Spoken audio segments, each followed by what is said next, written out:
अभी के लिए मैं आपसे सिर्फ बात कर रहा हूं।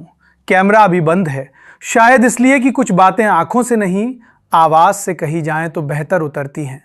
बहुत दिनों से एक सवाल मेरे भीतर चल रहा था और मुझे लगा कि उस सवाल का जवाब सबसे पहले आपको देना चाहिए। लल्लन टॉप के बाद अब क्या?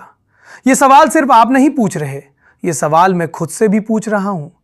लल्लन टॉप मेरे लिए सिर्फ एक संस्थान नहीं था, वो एक आदत थी, वो एक रूटीन था, वो सुबह का पहला ख्याल और रात की आखिरी चिंता था। वो जगह जहां सवाल पूछना नौकरी का हिस्सा नहीं, जिम्मेदारी का हिस्सा था। लेकिन जिंदगी में कुछ रिश्ते ऐसे होते हैं जिन्हें छोड़ना नहीं पड़ता, बस उन्हें नए रूप में जीना पड़ता है। मैं लल्लन टॉप से भागकर नहीं जा रहा, मैं लल्लन टॉप से नाराज होकर नहीं जा रहा। मैं बस अपने भीतर के उस पत्रकार की आवाज सुन रहा हूं जो कह रहा है, अब थोड़ा और जोखिम लो, अब थोड़ा और ईमानदार बनो, अब थोड़ा और अकेले चलो। पत्रकारिता सिर्फ सवाल पूछने का नाम नहीं है, पत्रकारिता खुद से सवाल पूछने की हिम्मत का नाम है। और यही सवाल मुझसे कह रहा था, क्या तुम वही कर रहे हो जो तुम सच में करना चाहते हो? तो आगे क्या करूंगा?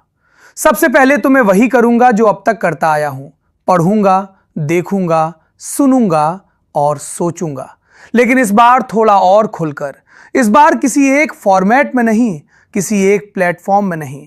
इस बार कभी राजनीति की बात होगी, कभी समाज की, कभी मीडिया की, कभी अपनी ही गलतियों की।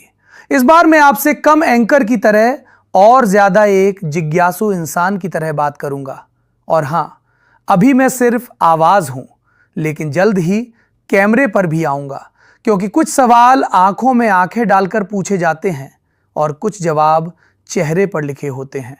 यह नया चैनल किसी ब्रांड का विस्तार नहीं है, ये एक बातचीत की शुरुआत है। यहां कोई जल्दी नहीं होगी, कोई शोर नहीं होगा, लेकिन कोशिश होगी कि बात सच्ची हो। अगर आपको लगता है कि सवाल पूछना अब भी जरूरी है, अगर आपको लगता है कि असहमत होना दुश्मनी नहीं होता, और अगर आपको लगता है कि बातचीत अभी जिंदा रहनी चाहिए, तो इस नए चैनल को सब्सक्राइब कर लीजिए, क्योंकि आगे मैं अकेले नहीं बोलना चाहता, मैं आपसे बात करना चाहता हूं। अभी के लिए इतना ही। आवाज यही है, कैमरा जल्द ही आएगा।